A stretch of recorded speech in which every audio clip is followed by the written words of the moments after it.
Piston fans, let's talk. This is one gonna be titled "Off Paper," off paper, and this is predominantly gonna be addressed to all the professional teams in Detroit.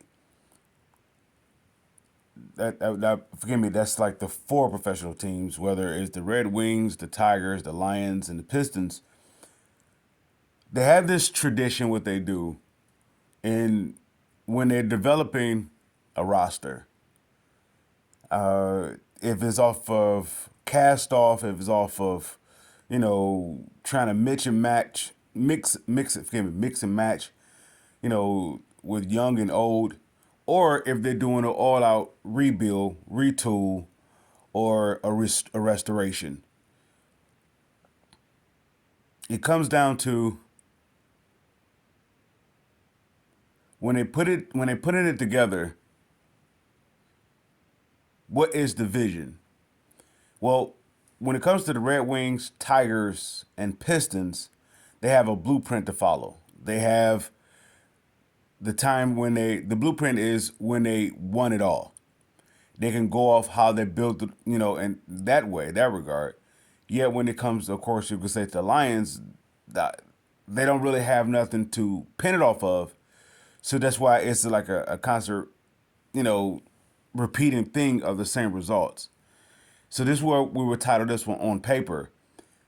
Now, when we look at the Pistons, we're really targeting on the Pistons. When the Pistons is built doing his as Troy Weaver is calling it retooling, forgive me, restoration, not retooling, restoration. In other words, he's restoring it back to the place where it once was. Well, the only time that the Pistons have ever been in the position that they are in with bringing in, you know, I guess drafted players to be a team was when the Isaiah Thomas, Joe Dumars, Dennis Rodman, John Sally. I guess you could say that was their core. And even with that, they had their veterans. You had John Long, Earl Cureton. You had also Adrian Dantley. You had Mark Aguirre. You had Bill Lambier. You had Vinnie Johnson, James Edwards. You had veterans to go along with the Isaiah Thomas and Joe Dumars, Dennis Rodman, and John Sally. All right, why are we saying this? Well, on paper with the Pistons, with this current restoration team, you have Cade, Ivy, Sadiq, Stewart, and Durham. Right? On paper, that's a legitimate, or that could be considered as a legitimate restoration from where they were selected in the draft and what the piece that they brought in, what they briefly shown, whether it be through preseason, or, as a rookie season, and whether it's, I guess you could say potentially what they've done from college, and maybe it would translate over to the professional level. And then also out of that group, you have those who have been here for 2 years, going into their third year, you know, and you could see what they possibly can become. But that's just when we talk about they're going to be a handful or something to deal with. That's only on paper. They have to go through the nuances of putting their best foot forward and losing.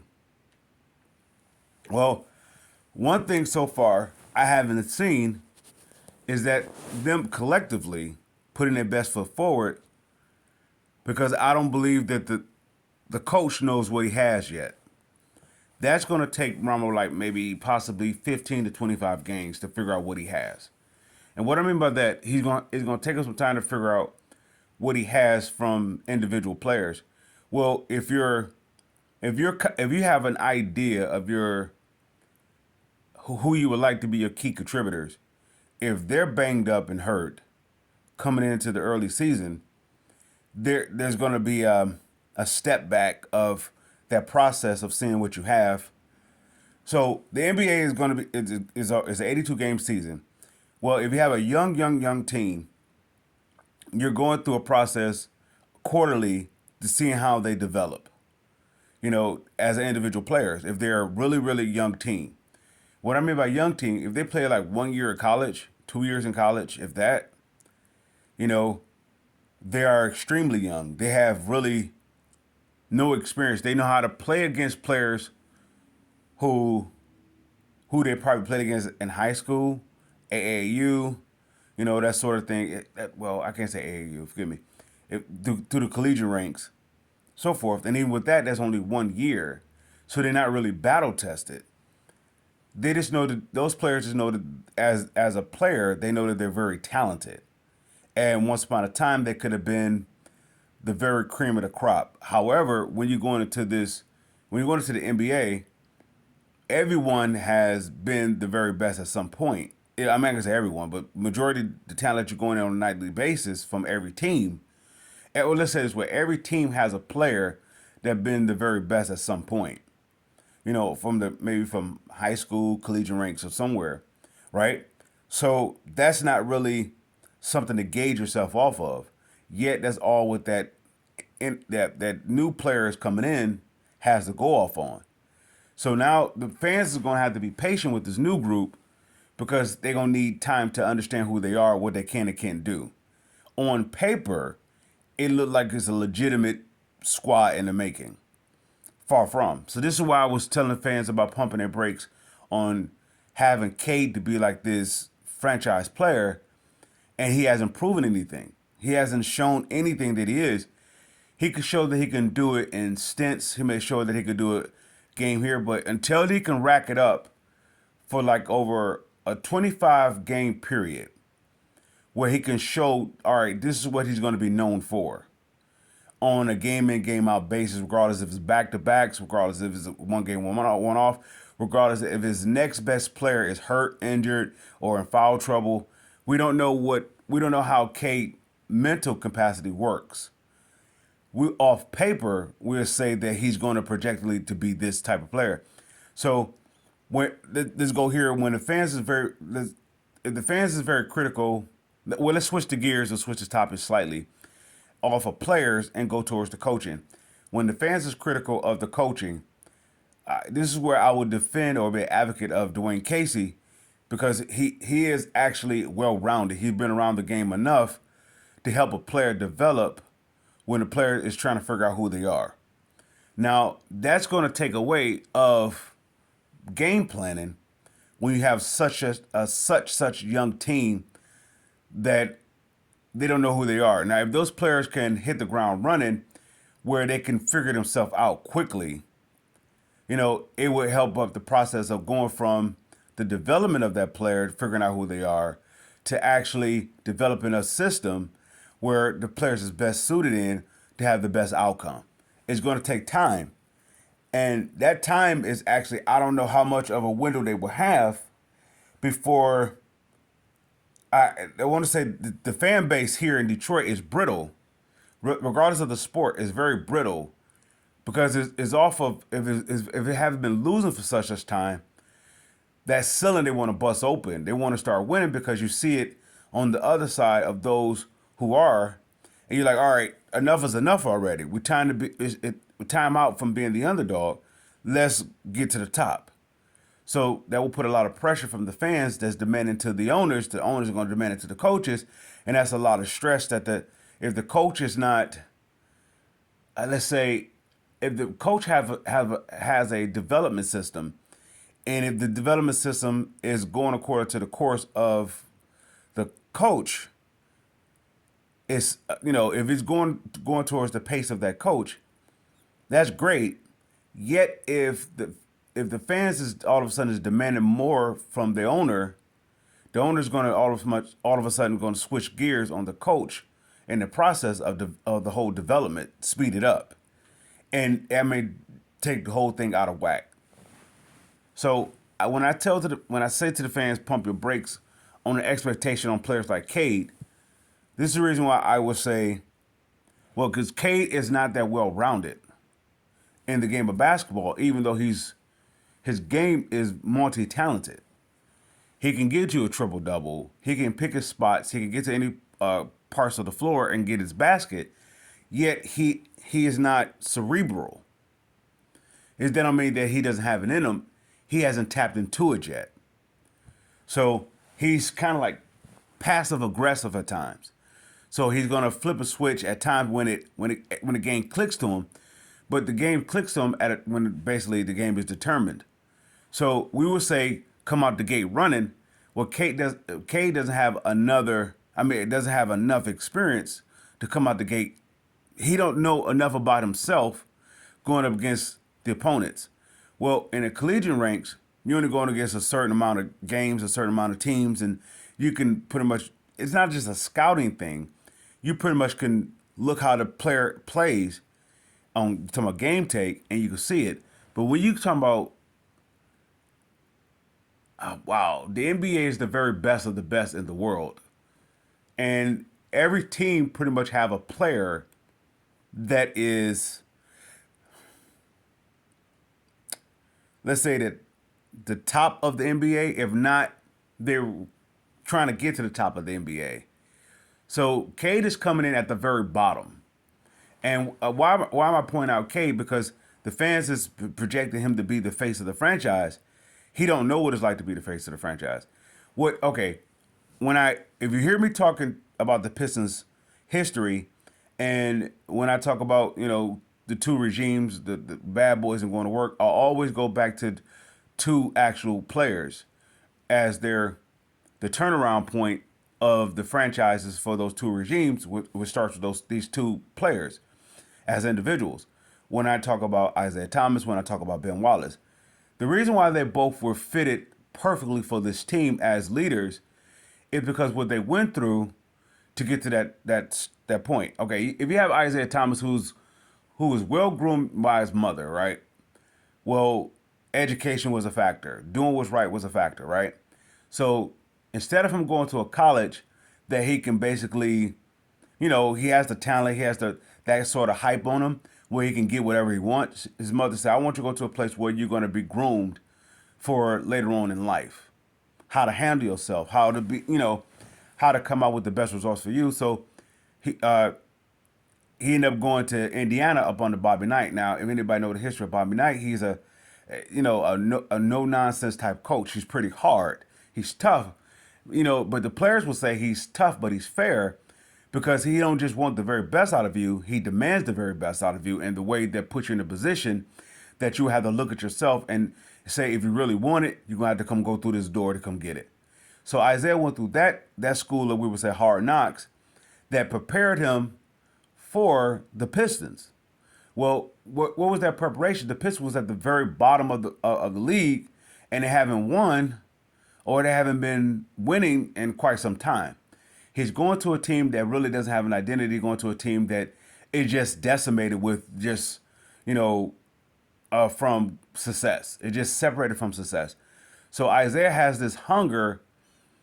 So he was very much appropriate for it. When it comes to Ben Wallace goes. He comes from where he comes from from Alabama. I believe it's from Alabama. And when he's coming out of there, he's coming from where hard work is not something that it was. It was hard work was required. So it was like, as he described it, was sort of like a plantation type deal. So, but he wanted out. But the only way he can get out was that he had to be the very best. So taking a day off wasn't acceptable.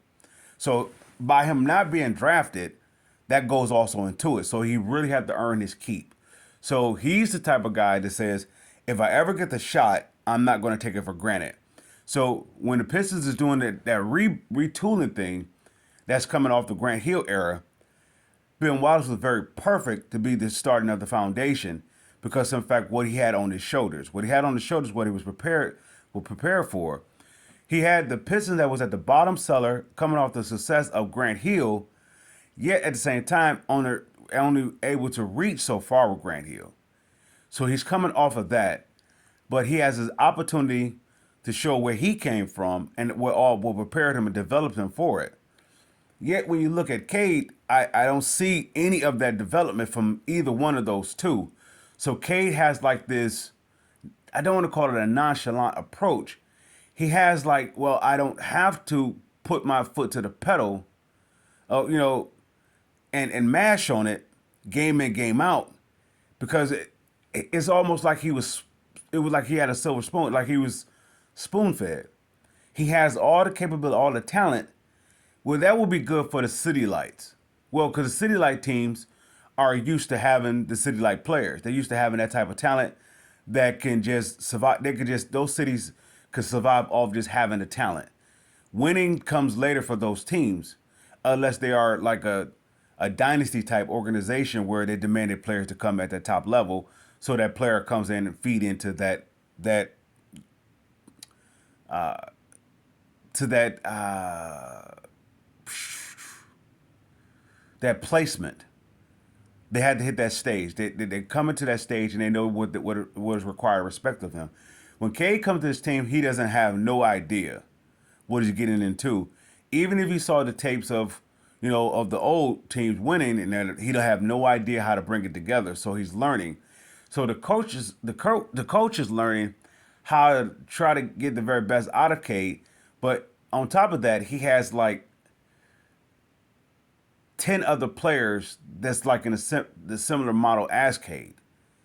So what I mean by that is, let's say if Casey's going to get the comparison to what he did with certain players, the developing players in Toronto, the difference is he didn't have a roster full of, let's say, the players of Van Fleet or Sakem. He didn't have a roster full of those players. He had maybe a handful.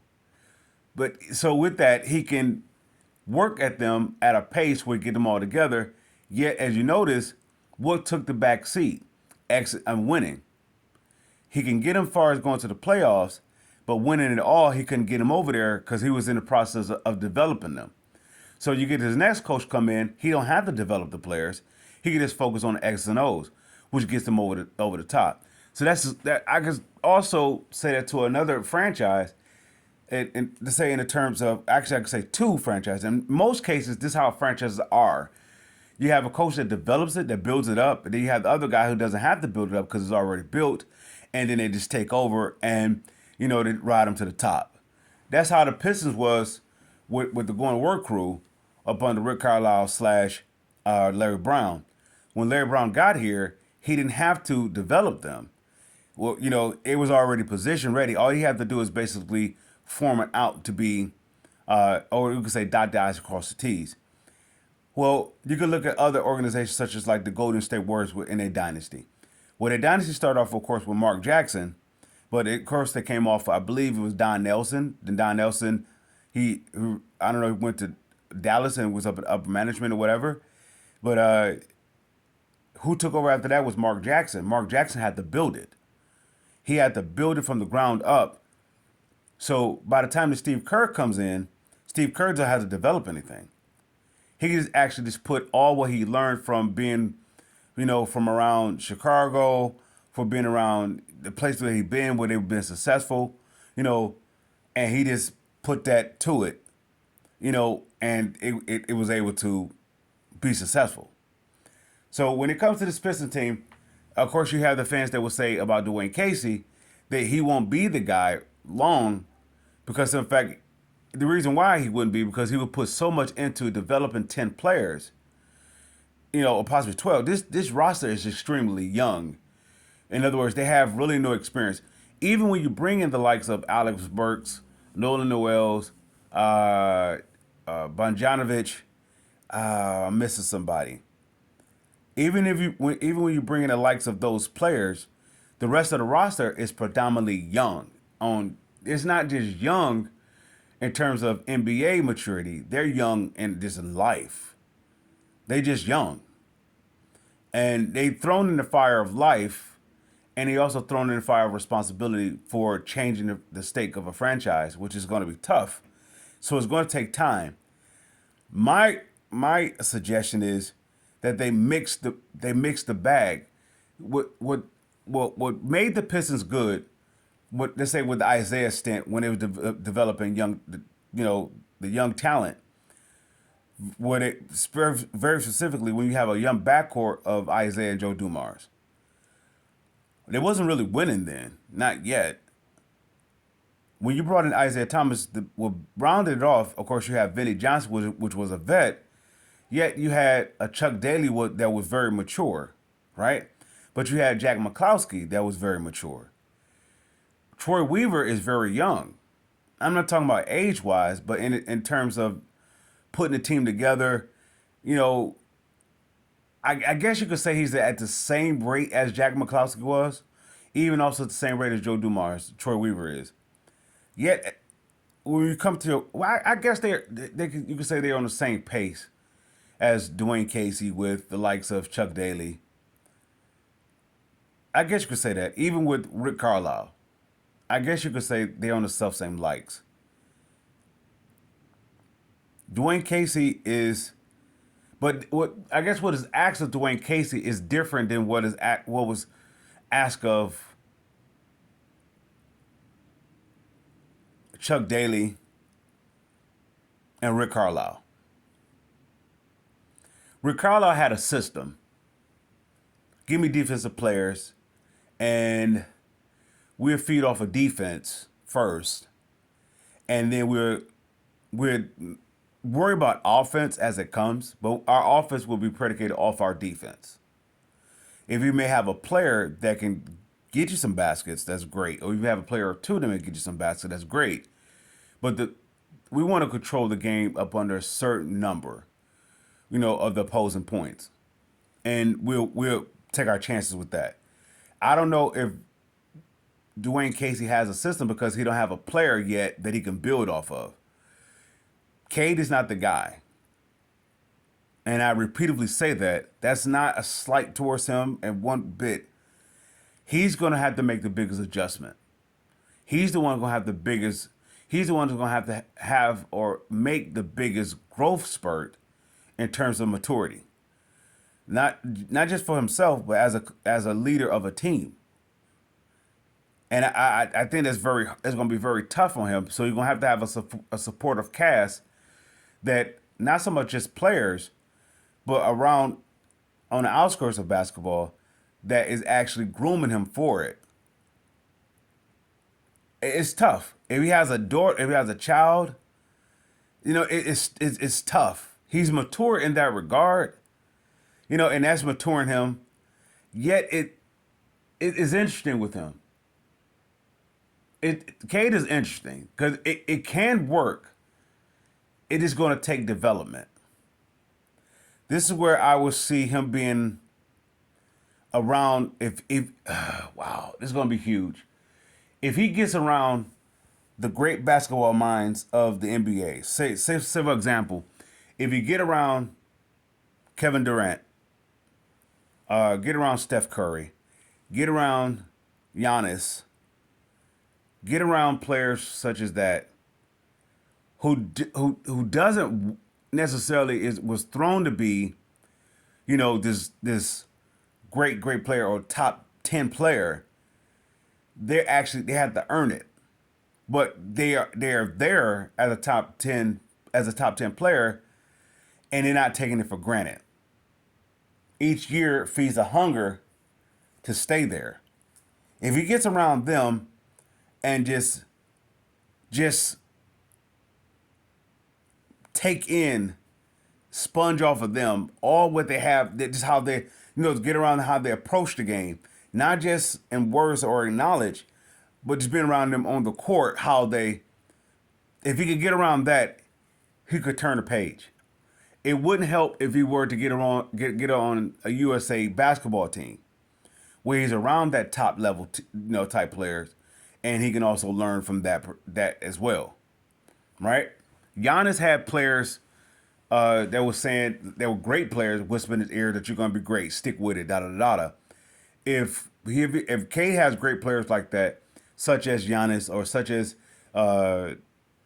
Steph Curry or Durant or those top 10 players or top 5 to 10 players, if they are whispering in his ear, stick with it. But they have to see it though. They can't go off the potential of it. They have to see it to basically pass that torch to them. You keep going, stay at it. So Cade is at a place where he had to earn his keep. Yet at the same time, he has a guy next to him that is ready for it. He Jaden Ivey is ready for it. He is ready for it. He's not waiting for the ball to come to him. He's taking it. What Cade is at a tough decision where he may have to be like Dwayne Wade in this manner. Dwayne Wade was a great player for the franchise of Miami in his own right before the likes of LeBron James even considered coming there. So when LeBron James is making this announcement, of course, I'm sure they talked about it.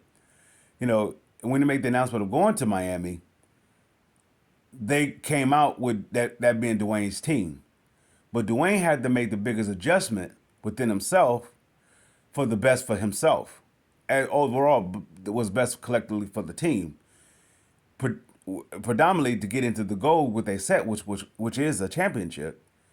He says to LeBron, I'm going to defer to you. Do what you built. Do what you was a. Do who you are that you have always been. You always been a team oriented guy, a leader in that respect, where everybody can feed off of you as that leader. That's not a slight or anything towards Dwayne. That's Dwayne going back to his strengths. Dwayne is saying like, well, I'm best coming off. All right, and he was able to get what 2 championships and possibly a third and so forth. So he was constantly in that conversation because of that decision. I say the same thing towards Cade.